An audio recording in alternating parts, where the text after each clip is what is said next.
Cada uno en el nombre de Jesús. Espero todos nos encontremos contentos, aunque a veces atribulados, dice la palabra del Señor. Muchas situaciones hay a nuestro alrededor, muchas situaciones vienen contra el pueblo de Dios, pero los hijos del Señor se esforzarán y actuarán. Y creo que el que hoy estemos cada uno de nosotros aquí junto a nuestros hermanos allí en el sur, en esta misma hora, no en este mismo lugar, sino en esta misma hora, convocados en la gloriosa presencia de Dios para tener allí ese alimento que recibimos de Él. Siempre recordamos aquella palabra que el Señor nos habla y nos dice y nos aconseja el Señor: no solo de pan vivirá el hombre, sino de toda palabra que sale de la boca de Dios. Por tanto, nuestro tiempo hoy aquí ha de ser un tiempo de confianza, de esperanza en nuestro Dios, que Él enviará esa palabra que necesitamos en nuestros corazones. Todos, como decía al principio, estamos muchas veces cargados con tantas situaciones, atribulados por muchas cosas. El propio Pablo podía expresarse de esta manera, pero en todas ellas, en toda situación, veremos la mano poderosa del Señor guiándonos en el nombre de Jesús. En eso confiamos, en la palabra de Dios, no en nuestros sentimientos, no en nuestras propias convicciones, no en nuestras propias esperanzas. No es como se enseña hoy a diario: levántate y desde el primer momento habla cosas positivas. Allí preparas tu día, dicen muchos. Si declaras cosas positivas vas a cosechar cosas positivas. No se trata de ser negativos, pero sí se trata de confiar, no en nuestra propia fuerza, no en nuestras esperanzas, sino poner todo a los pies del Señor. Él es quien nos enseña con el ejemplo y con la propia palabra, la Escritura. Ella es poderosa, dice, para transformar nuestras vidas y presentarnos enteramente aprobados ante el Señor. Qué glorioso esto, ¿verdad? Amén.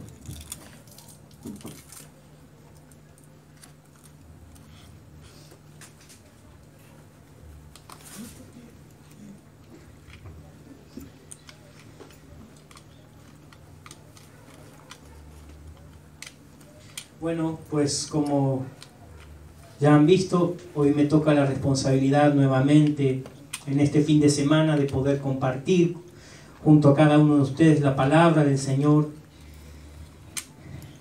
Y quisiera, para comenzar, recordar lo que menciona allí el Señor en los Evangelios. En el Evangelio de Lucas, el capítulo 18, el versículo 8. El Señor Jesús mismo es quien se expresa en esta ocasión y declara una pregunta que muchas veces suena muy profunda, o es profunda, pero a veces a nuestro oído puede sonar como muy superficial. Cuando usted lo encuentre, lo leemos juntos, en el nombre de Jesús. Lucas capítulo 18, versículo 8.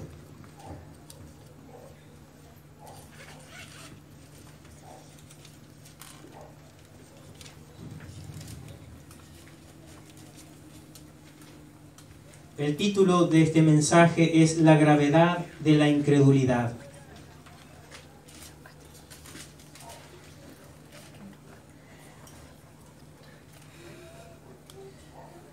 Pocos cristianos, hermanos, antes de tener lectura de la palabra del Señor, quiero simplemente mencionar esto, que pocos cristianos consagrados hoy pueden notar o pueden darse cuenta de que hay en sus corazones un corazón de incredulidad.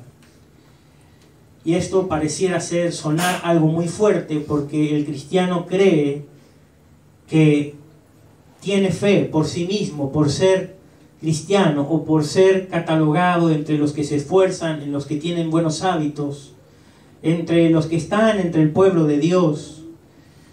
pero la palabra del Señor nos da una pregunta, y una pregunta hecha por el mismo Jesucristo, hablando no solamente a los que no tienen a Dios, sino que principalmente a la iglesia de Cristo.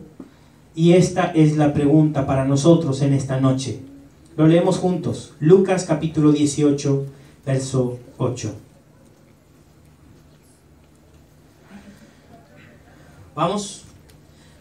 Os digo que pronto les hará justicia, pero cuando venga el Hijo del Hombre, ¿hallará fe en la tierra?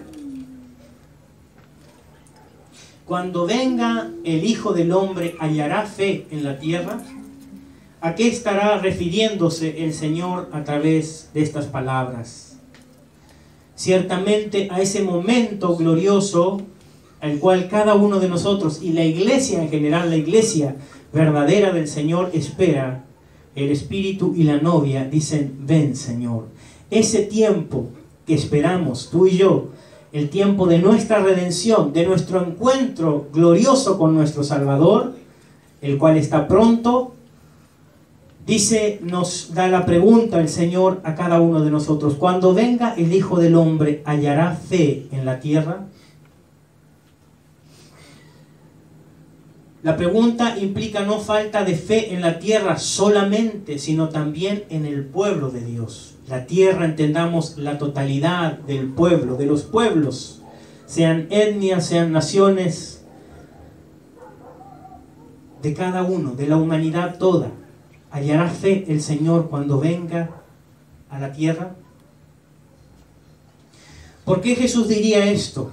¿Por qué preguntaría esto? Cuando hoy pensamos en la fe y meditamos en las cosas que se hablan acerca de la fe, nos damos cuenta de que es uno de los temas más trillados quizás de la época. ¿Cuántos no han oído acerca de la fe? La fe es un tema muy conversado, muy tratado en el pueblo de Dios, pero muy poco es tenido en cuenta el otro aspecto de la gravedad de la incredulidad, lo cual es lo opuesto a la fe. La incredulidad ha cerrado puertas para el pueblo de Dios en tiempo antiguo. Y vamos a ahondar en esto a medida que avancemos en el mensaje.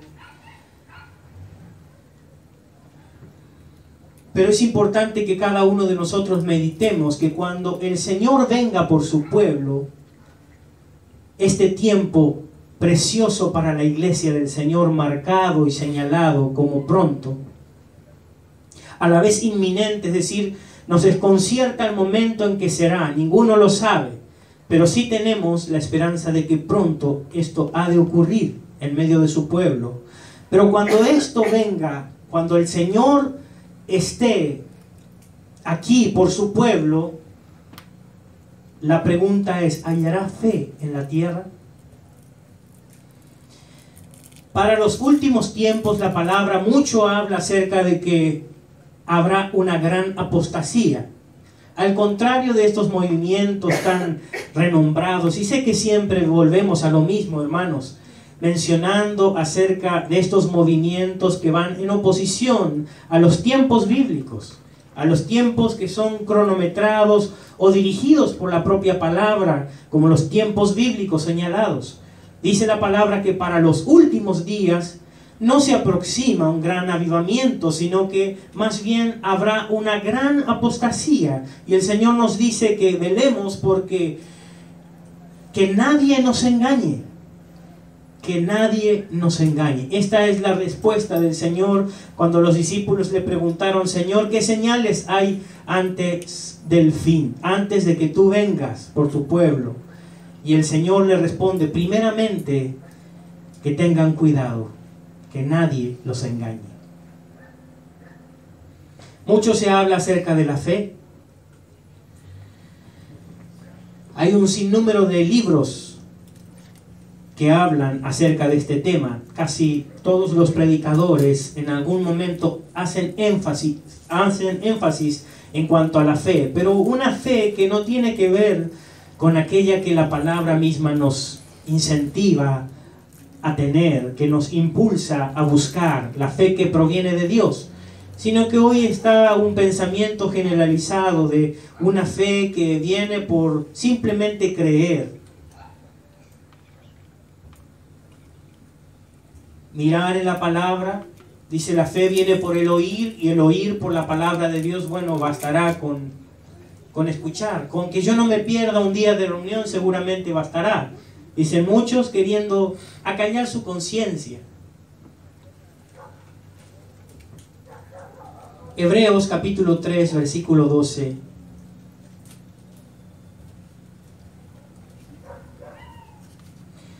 Dice, mirad, hermanos, que no haya en ninguno de vosotros corazón malo de incredulidad para apartarse del Dios vivo. Mirad, hermanos, que no haya en ninguno de vosotros, es decir, que podemos decir nosotros, mirarnos entre nosotros y decir, frente a nuestro propio análisis, a ver, fulano, no me parece que ande flojo en esta área, no lo considero incrédulo, más bien es una persona que teme a Dios, que busca al Señor. Nos fijamos y lo vemos involucrado en las tareas, en las actividades que competen a nuestra tarea en la obra, podríamos decir. Aquí hay personas que estamos involucrados en la música. De golpe nos tocó el 8, como diría el chavo. Y aquí estamos, perseverando, buscando que el Señor ponga su gracia sobre nosotros. Pero esto, hermanos, el tener participación, ya sea el ejecutar un instrumento o el estar aquí incluso delante hablándoles a cada uno de ustedes, la palabra que el Señor ponga en mi corazón, no me hace exento, no me quita del tener en mí un corazón de incredulidad. Ligado a la incredulidad, al rechazo o lo opuesto a aquello que el Señor pide de nosotros, lo cual es fe. Y de hecho dice la palabra del Señor que el justo vivirá por su fe. Por tanto, es algo muy especial y algo que el Señor busca en cada uno de sus hijos. Si el Señor viene a buscar, es decir, cuando el Señor plantea esta pregunta, es evidente que Él buscará personas con fe. ¿Hallará fe en la tierra? Y el justo vive por fe, por tanto vendrá a buscar a aquellos que son justificados por la obra de Cristo, que han creído en la obra redentora de nuestro Señor y Salvador Jesucristo. A veces nos jactamos, hermanos, de vivir por fe, porque tenemos una vida religiosa. Una vida que está involucrada en las cosas, decimos, espirituales, porque tiene que ver con las tareas de la iglesia. Tienen que ver con las actividades dentro de una congregación. Pero esto no nos da a nosotros una vida espiritual comprometida con nuestro Señor y Salvador Jesucristo. Cada vez que nos reunimos, dice la palabra del Señor, que debemos recordar su obra, lo que Él hizo por nosotros. Y nos ha dejado establecido, como hoy lo haremos a través de la cena, esa recordación. Mirad, hermanos, que no haya en ninguno de vosotros. ¿Seré yo, Señor? Podremos decir. ¿Cómo saber si nuestro corazón, hermanos,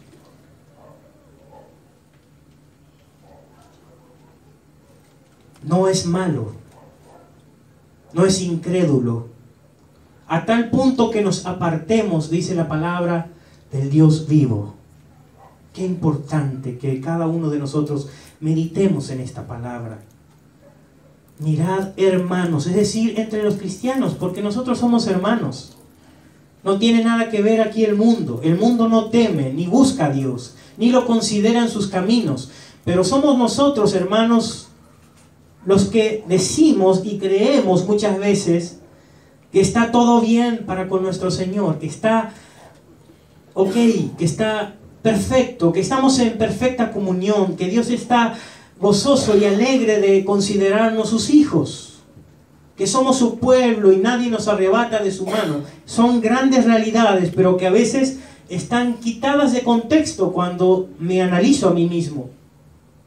Es decir, esa palabra no está haciendo referencia a mí. Está hablando acerca de su pueblo, aquel que teme a Dios, que se acerca, cree que le hay. Sobre esto hablábamos la semana pasada.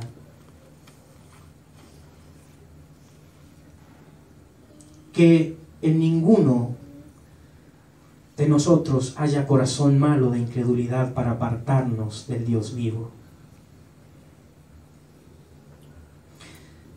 Es decir, que en nosotros, hermanos, puede haber un corazón de incredulidad. Y esto por sí mismo trae la consecuencia en nuestras vidas de apartarnos de Dios. Aunque no lo querramos, la incredulidad nos aparta del Dios vivo. La incredulidad. Y esto pasa por nuestra duda acerca de la fidelidad de Dios. Si permitimos que una pequeña semilla de incredulidad brote en nuestros corazones, terminaremos en una condición penosa. Este pasaje nos advierte: vela y no permitas que nada que tenga que ver con la incredulidad eche raíz en tu vida. A veces el Señor pareciera estar distante de nosotros. Vienen las situaciones adversas, vienen las dificultades, los problemas, muchas veces las enfermedades, y parecemos estar solos. Oramos al Señor y no recibimos respuesta.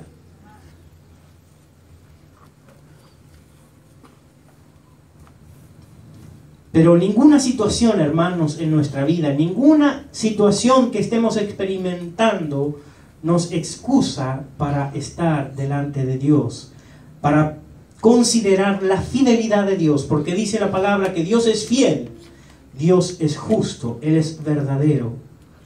Dios es fiel, por tanto no puede faltar a esto porque es parte de su esencia. Más bien debemos preguntarnos: Señor, esto que me está ocurriendo, esto que me está pasando, esto por lo cual estoy atravesando, ¿qué me está enseñando, Señor? Porque tú eres fiel. ¿Qué me estás ministrando, Padre, a través de estas situaciones, de estas dificultades, de estas enfermedades, estos dolores y quebrantos? El Señor no nos promete que no tendremos aflicciones cuando lleguemos a la estatura de la fe que cada uno debe tener, sino que más bien nos dice: confiad, porque yo he vencido al mundo. Es decir, hermanos, mientras estemos aquí en esta tierra, lamento darle esta noticia, hemos de sufrir, hemos de padecer. Pero esto no debe llevarnos a la pena. Esto no debe llevarnos a estar agachados, humillados. El quebranto no podrá con ninguno de los hijos del Señor, porque aún cuando muramos, como veíamos la semana pasada, debemos de considerar la fidelidad de Dios a tal punto de saber que Él aún de la muerte nos podrá levantar, nos levantará. ¿Y sabe qué? Los muertos en Cristo resucitarán primero.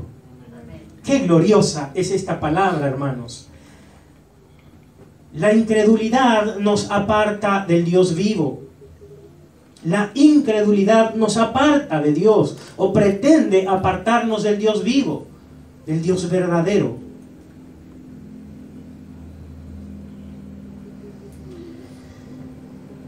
Con todo, la palabra nos dice claramente: sin fe es imposible agradar a Dios. Porque es necesario que el que se acerca a Dios crea que le hay. Es decir, que Dios existe, que Dios es real y que es galardonador de los que le buscan. Hebreos capítulo 11, versículo 6. Sin fe es imposible agradar a Dios, porque es necesario que el que se acerca a Dios, cada uno de nosotros en esta noche, nos hemos acercado a Dios. No venimos aquí a este lugar solamente para estar juntos, hermanos, y para cantar coritos.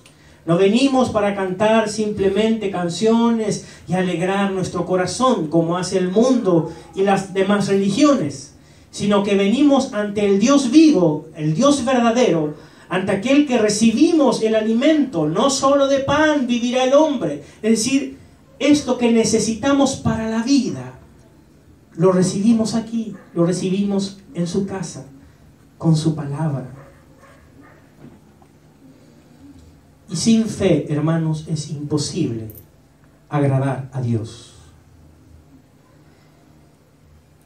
Por esto dice, es necesario que el que se acerca a Dios, cada uno de nosotros, crea que le hay y que Él es galardonador, es decir, premia. Él da el fruto, el resultado de aquellos que le buscan. Galardonador de los que le buscan. No va a quedar, hermanos, sin recompensa nuestra búsqueda delante de Dios. Ay, no, pero yo no puedo ir hoy porque estoy, pero con un dolor. Me ha llegado visita.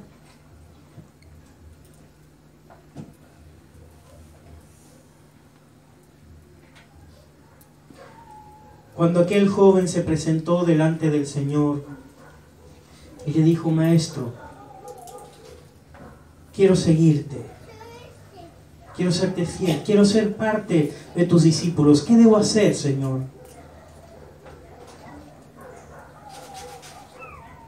Muy bien, has sido fiel en todo esto, bueno, debes tomar tu cruz y seguirme. Bueno, Señor, creo que estoy listo. Lo único, deja que vaya y me despida, que despida a mis padres. Nuestros afectos, nuestros sentimientos, y no hablo acerca de nuestros sentimientos en cuanto al querer, al poder estar junto a una persona simplemente, sino que todo lo que tenga que ver con nuestros sentidos, muchas veces son grandes factores que nos separan de estar delante de la presencia de Dios. Y el Señor no dejará ese lugar en vacío, hermanos. Él llama a su pueblo y hay muchos que se excusan, dice la palabra, delante de la presencia de Dios. Señor, estoy invitado a las bodas, pero no puedo, tengo que estrenar hoy los bueyes. ¿Recuerdas aquella palabra? Cada uno se excusaba a sí mismo. Hoy me caso. Sí, yo también tengo un compromiso. Yo tengo que hacer esto, tengo que hacer lo otro. Y todos sabemos que debemos hacer muchas cosas y tratamos de ser responsables en lo que hacemos. Pero el Señor debe estar primero, hermanos, en cada una de nuestras vidas. Él no permite que nada ni nadie ocupe su lugar. Por eso es tan celoso y nos dice que solamente a través de la fe podemos agradarle. Debemos considerar, por tanto, que Él es real, que Él existe, que no podemos huir de su presencia. Así como el salmista podía plantearse a sí mismo, ¿a dónde huiré, Señor, de tu presencia? ¿A dónde escaparé de ti? ¿Dónde hay, hermanos, un lugar, un refugio, el cual el Señor nos pueda decir, estás allí en aquel lugar, bueno, hoy estás eximido de estar en mi casa? No hay motivos que nos hagan de separar del estar junto a la presencia del Señor.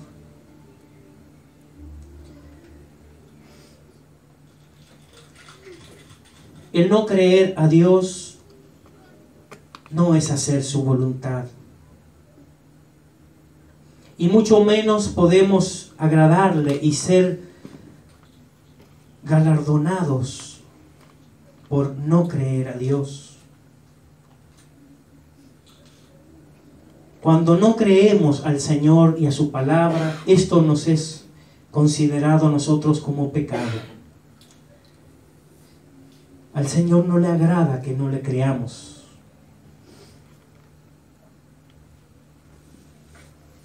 ¿Cuál sería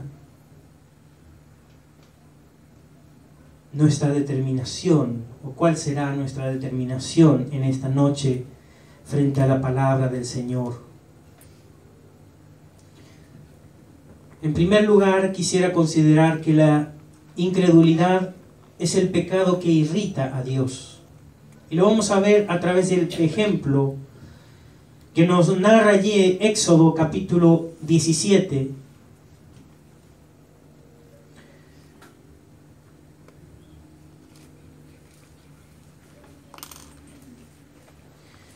Quisiera que puedan leer todos juntos el versículo 2, por favor, de Éxodo capítulo 17, el versículo 2.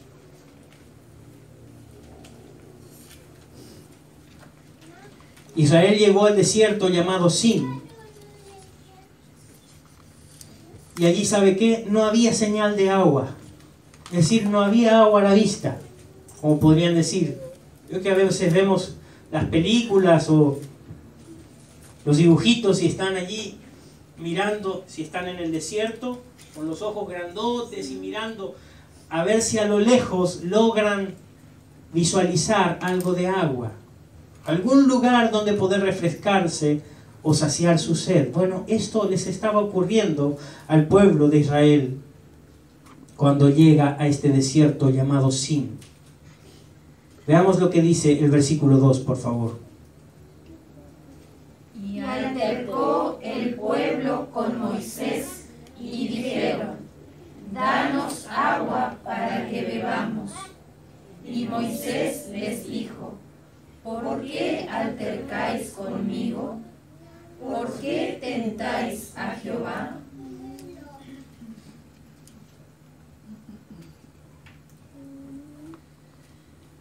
Aquí no había agua en este desierto. No es común encontrar agua en el desierto, ¿verdad? Por algo es desierto. Pero muchas veces ya el pueblo había experimentado la mano del Señor, no solamente dándole agua, dándole de beber, sino abriendo aquello majestuoso del mar. Abrió las aguas para que ellos pasasen. Dice que el pueblo del Señor atravesó el Mar Rojo, atravesó aquel lugar en seco.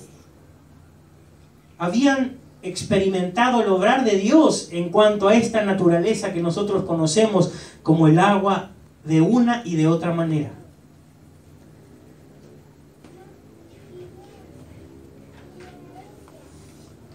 El Señor dividió el Mar Rojo para salvarlos del faraón. Él endulzó las aguas amargas de Mara. ¿Recuerda aquello que ocurrió con aquella vara que Moisés tuvo que echar al agua?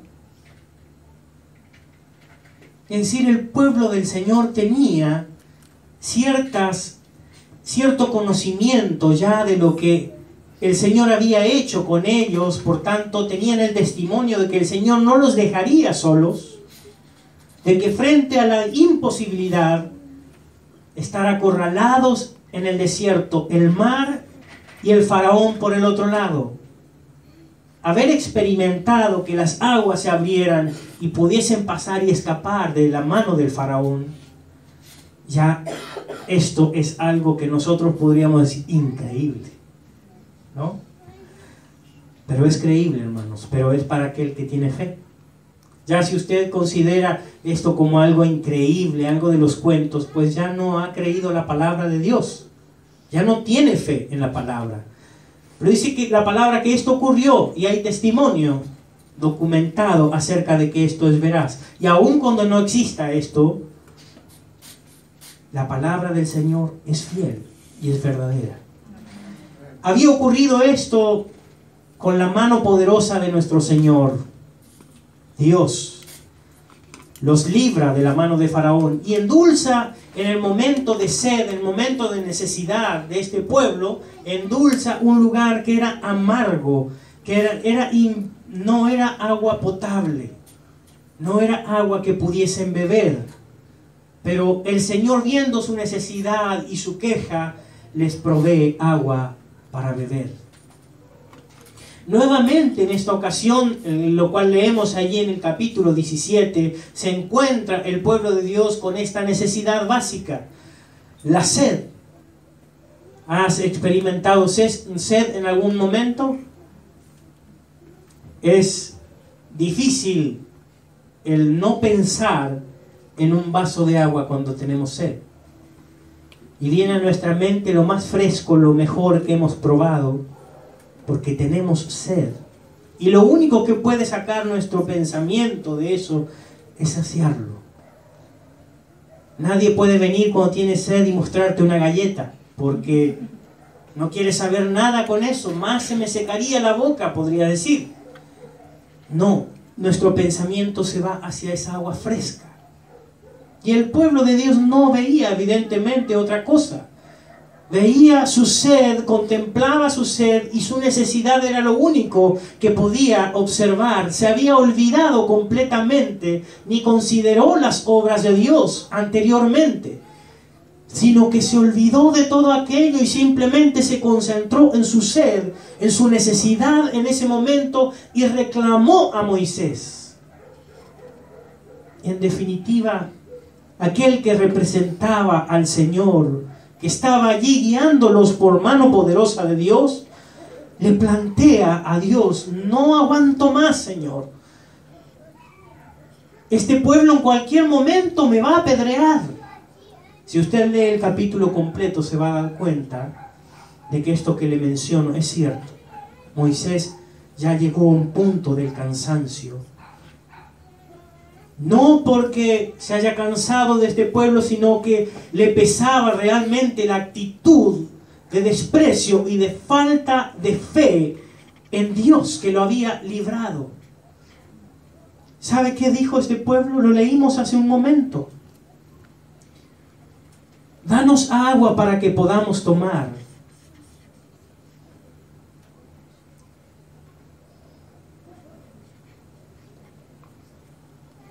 Y le decía: ¿acaso el Señor nos sacó de allí de Egipto para que muramos aquí en el desierto?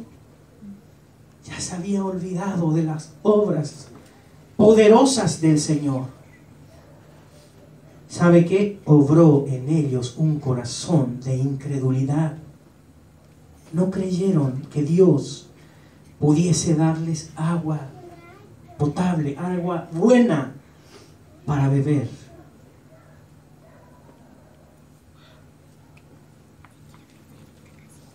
Ya conocemos el relato de la historia. Dios dijo a Moisés que se pare delante de una roca y golpeara con su vara. Cuando lo hizo, fluyeron ríos de agua. Más aguas que de la que estos podían imaginar, y más de la que saciaría solamente la sed del pueblo. Pero el Señor puso un nombre en este episodio de incredulidad. Dice que Él llamó a aquel lugar Masá, que significa provocación, así como significa también exasperado, harto, irritado. Dios, en otras palabras, estaba diciendo a Israel: tú me has exasperado totalmente con tu incredulidad. Habían provocado a ira a Dios a través de la incredulidad. Esto, hermanos, la incredulidad es un pecado. Hoy hay un lenguaje tan distinto al de la palabra que a todo se le llama distinto. Mencionaba la semana pasada, al pecado hoy se le dice error, equivocación. No se le dice pecado. No se nos confronta con que ofendemos a Dios, con que quebrantamos la ley de Dios, sino que pretendemos estar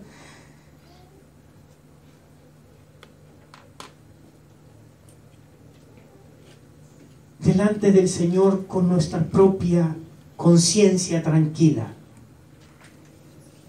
Pensamos hacer actividades que cubran nuestras necesidades, diciendo, si yo hago esto, si yo peco en esto, bueno, si yo cumplo con estas cosas, ya seguramente la pena será menos para mí.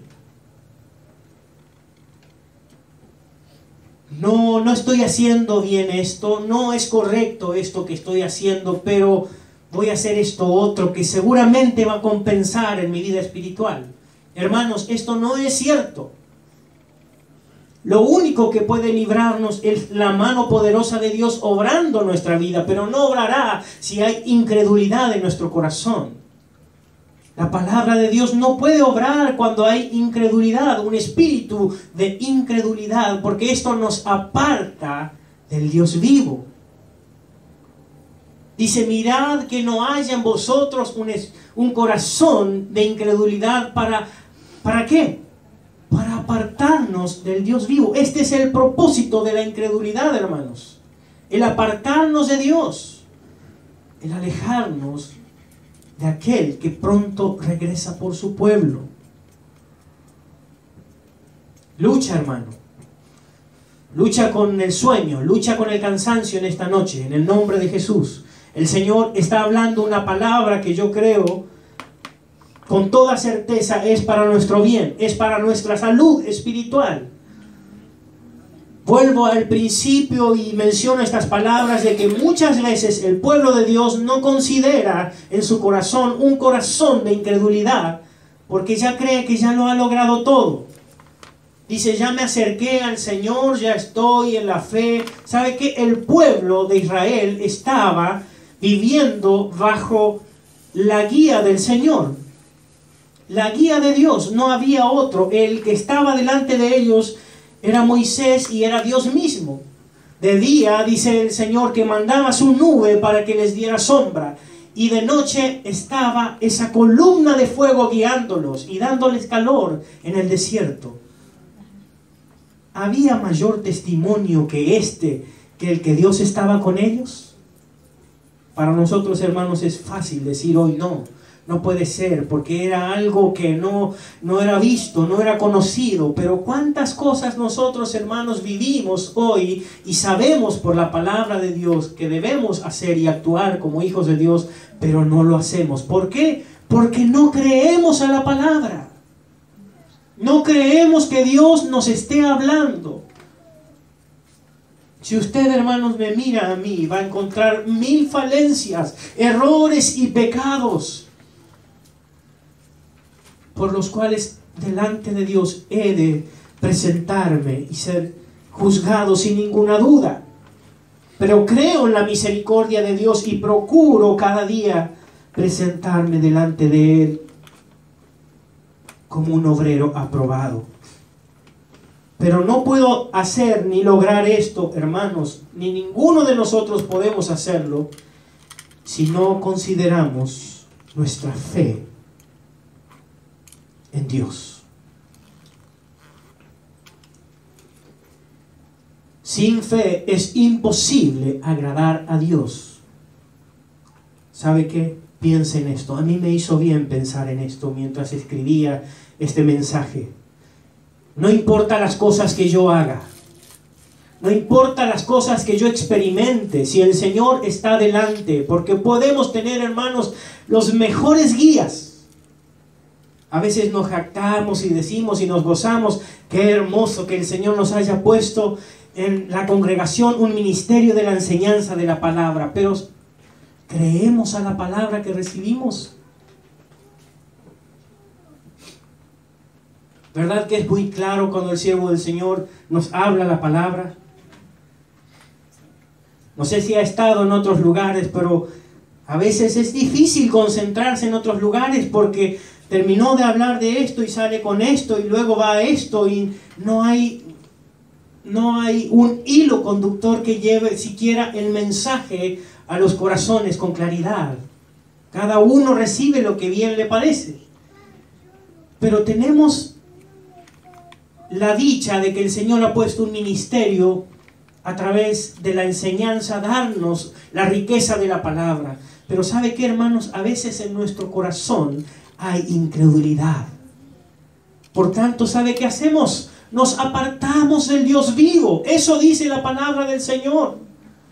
Luego nos estamos quejando. ¿Por qué el Señor me ha abandonado? ¿Por qué estoy experimentando estos dolores? ¿Por qué experimento estos quebrantos? ¿Por qué la necesidad? ¿Por qué esto? ¿Por qué lo otro? Solamente habrán preguntas como el pueblo del Señor. ¿Por qué el Señor no nos da agua? ¿Acaso el Señor no conoce que tenemos sed? Sí, el Señor sabe que tenemos sed.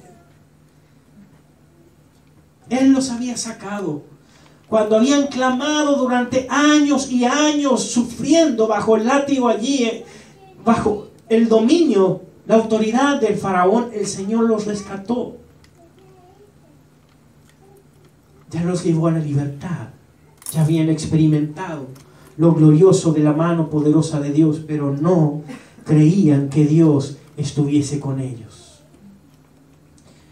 En otras palabras, el pueblo de Israel había pensado que si bien Dios les había sacado y les había provisto lo suficiente para moverse durante ese tiempo en el desierto, ya los había abandonado. Veamos lo que dice el versículo 3, de este capítulo 17 de Éxodo. Éxodo 17, el versículo 7. Léanlo nuevamente juntos, hermanos.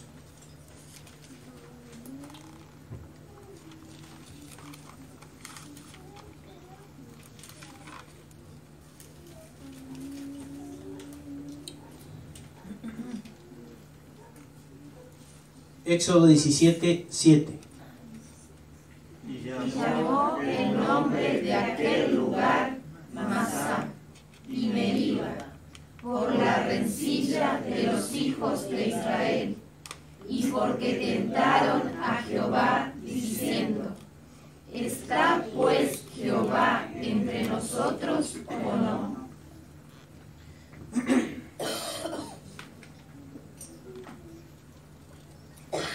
¿Estará el Señor entre nosotros, hermanos? No lo dude, hermanos.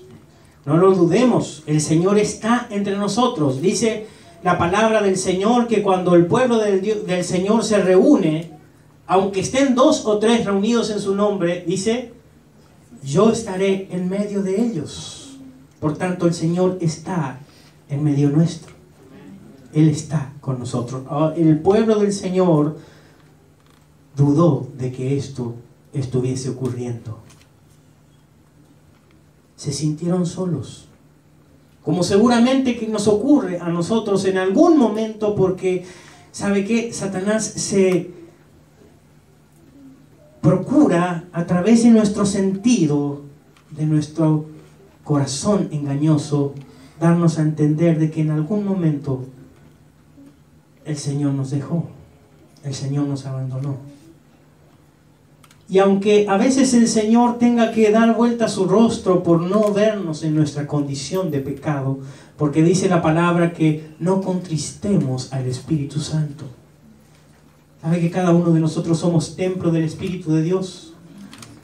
Y con nuestras actitudes, con nuestras reacciones tantas veces, contristamos al Espíritu de Dios. Con nuestro pecado, con nuestra incredulidad. Yo estoy en medio del pueblo de Dios, pero ellos no me consideran, no creen que yo esté allí en medio. El Señor está en medio nuestro.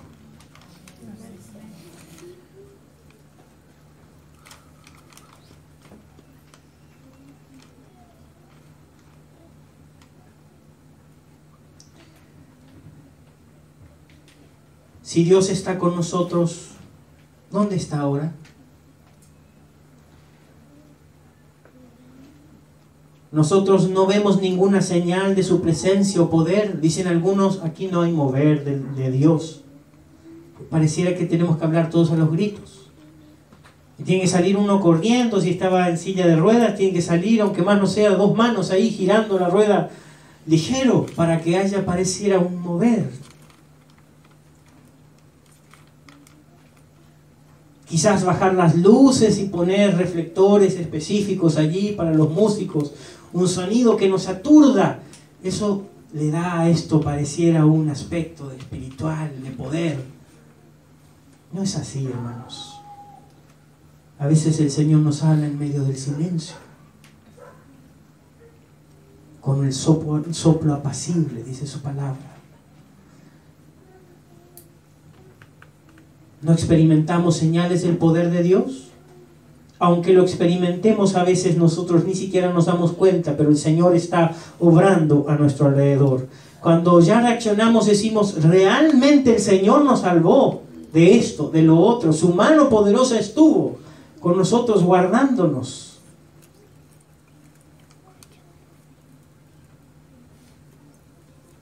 Y llega la pregunta, ¿el Señor está vivo o está muerto? Muchos siquiera han de considerar en sus caminos al Dios vivo, al Dios verdadero, sino que ya dudan de su existencia. Ha llegado a tal punto su incredulidad a hacer efecto en su vida que los ha apartado totalmente del Dios vivo. Y no se sorprenda, hermanos, porque esto a veces ocurre aún en medio de la iglesia. Podemos jactarnos nosotros de ser muy espirituales, pero la obra de incredulidad a veces está allí trabajando en nuestro corazón, en medio de aquello que nosotros no conocemos ni entendemos, aquello engañoso, aquello perverso. Dios no estaba exasperado por una buena razón. La razón la encontramos después en las Escrituras. Mientras Moisés recordó el episodio en Masá, él dijo también en Deuteronomio capítulo 9, versículos 23 al 24: también fuisteis rebeldes al mandato de Jehová vuestro Dios, y no le creísteis, ni obedecisteis a su voz. Rebeldes habéis sido a Jehová desde el día que yo os conozco. Dios conocía a su pueblo y evidentemente Moisés también. Conocía que el pueblo era un pueblo incrédulo. Le costaba asimilar la palabra de Dios.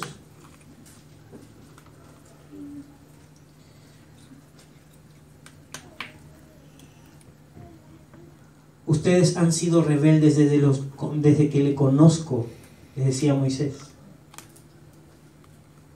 Ustedes nunca han obedecido o creído a la palabra de Dios. Entonces, ¿cuál era el verdadero asunto? Según Moisés, era que Israel en realidad nunca tuvo fe en Dios. Ellos nunca se habían comprometido totalmente en confiar en el Señor. Y ahora vamos a ver el testimonio a través de la palabra de esto que menciono, porque pareciera ser algo muy duro, hermanos. Cuando yo digo el pueblo de Israel nunca se comprometió con confiar totalmente en el Señor, usted puede decir, pero ¿de dónde saca usted eso? La palabra lo expone. La palabra lo menciona, de alguna manera nos da a entender esto. ¿Y sabe qué? A veces ocurre esto también con nosotros.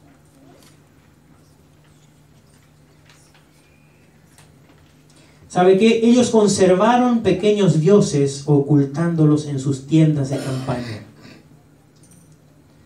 Para agradar a ellos, para que le agradasen o para que les ayudasen a ellos, en el caso de que Dios se apartase de ellos. Pero el Señor dijo, me ofreciste víctimas y sacrificios en el desierto, pero llevasteis el tabernáculo de Moloc y las estrellas de vuestro dios Ramfán, figura que os hicisteis para adorarlas. Hechos capítulo 7, versículos 42 al 43.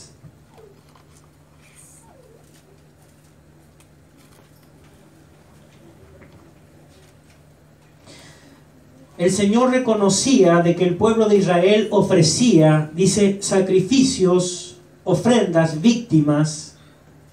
Recordemos que en aquel tiempo era necesario esto para Dios. Era el que se ofrezcan sacrificios. Pero lejos de agradar al Señor con estas ofrendas, dice la palabra, pero llevasteis el tabernáculo de Moloc. Es decir, juntamente con esto, con los sacrificios, con las ofrendas, también yo conozco de que había entre ustedes ese tabernáculo de Moloc. Moloc era un dios, considerado un dios entre los pueblos,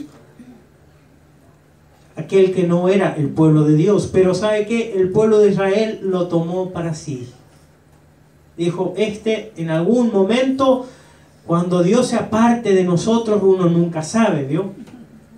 Me lo voy a poner aquí para que en el momento de necesidad quizás. No creía a Dios.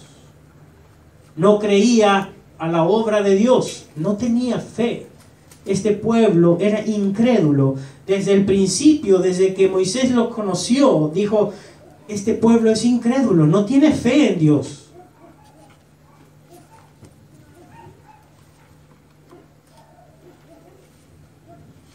Habían hecho figuras para adorarlas. Podemos imaginar ahora la exasperación de nuestro Dios, el cual es celoso. A Dios solo adorarás, dice su palabra, ¿verdad? Solo a Dios adorarás. Pero este pueblo tenía entre sí ídolos, a los cuales buscaban también agradar, por si las dudas.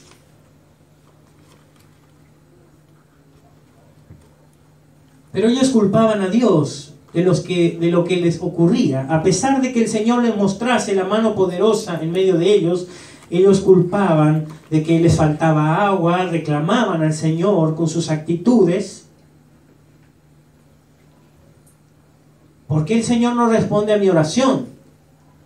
¿Por qué el Señor parece ausente frente a mi necesidad? Dicen algunos, los más espirituales. ¿Por qué el Señor hace la vista gorda frente a lo que me ocurre?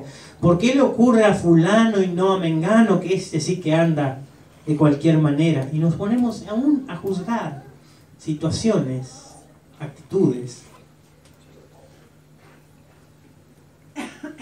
El Señor conocía de que este pueblo tenía entre sí la idolatría, pero sin embargo el Señor no quitaba su mano de misericordia sobre ellos. Aunque lo sabía. Cuando pasaron el desierto, hermanos, cuando pasaron el Mar Rojo y fueron liberados, ¿sabe qué? Ya marchaban ellos con sus ídolos. ¡Ah, qué bueno! Miren cómo estamos pasando el desierto. Allá está, el faraón se está quedando, se va a hundir seguro y contentos. Pero marchaban con sus ídolos. No tenían fe del todo. Al más de algunos, quizás los últimos, habrán correteado bastante para llegar y que el mar no se cerrase. Pero el Señor lo retuvo allí abierto hasta que el pueblo pasó. Terminó de pasar en seco.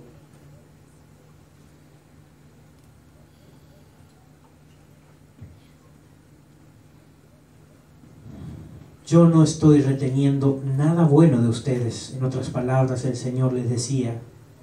Cuando ustedes pidieron agua, al instante me moví, brindándoles agua de la roca. Ahora solamente trato de llamar tu atención. Quiero hablarte acerca de las cosas ocultas en tu vida.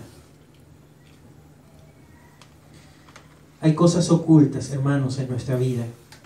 Y eso no tiene que ver con algo que nos liga al mundo, al ocultismo, sino las cosas que pretendemos nosotros que el Señor no vea.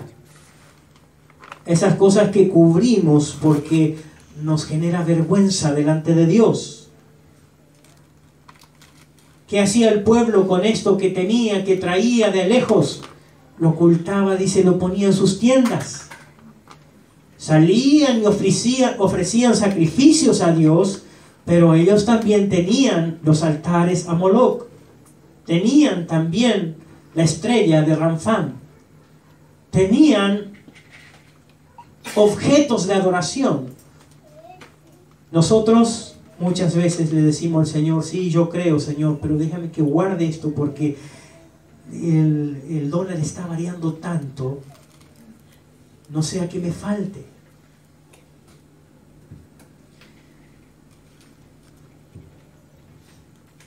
El Señor suplirá, dice su palabra, a todas nuestras necesidades. Sí, lo dice, pero el Señor no conocía que, mira lo que nos están gobernando, dicen muchos.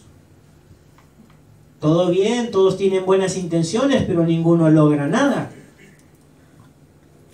¿Y el Señor? El Señor que nos sacó del desierto, el Señor que nos mostró su mano de misericordia, ¿acaso no está con nosotros hoy?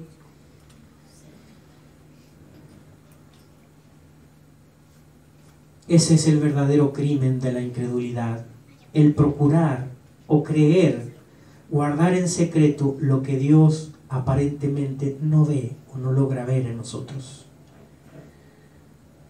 Pero el no llevarlo a la luz no nos hace libres, al contrario, nos hace cautivos del pecado. Los israelitas aún estaban llevando sus ídolos en Masah, en aquel lugar cuando el Señor les dio agua. Eso significa que ellos habían estado pegados a ellos durante su partida desde las aguas del Mar Rojo. Ellos los tenían aún cuando el ejército de Faraón venía sobre ellos. Ellos los habían ocultado aún después que Dios endulzó las aguas amargas de Mara. Ahora en Masah Dios los libertó otra vez sin juzgarlos. Les dio agua sin juzgarlos, hermanos. Cualquiera podría decir, este pecado les hubiese costado la vida. ¿Acaso el Señor no tenía poder de abrir la tierra y que los tragase a cada uno de ellos? Sí, de hecho lo hace en otro momento.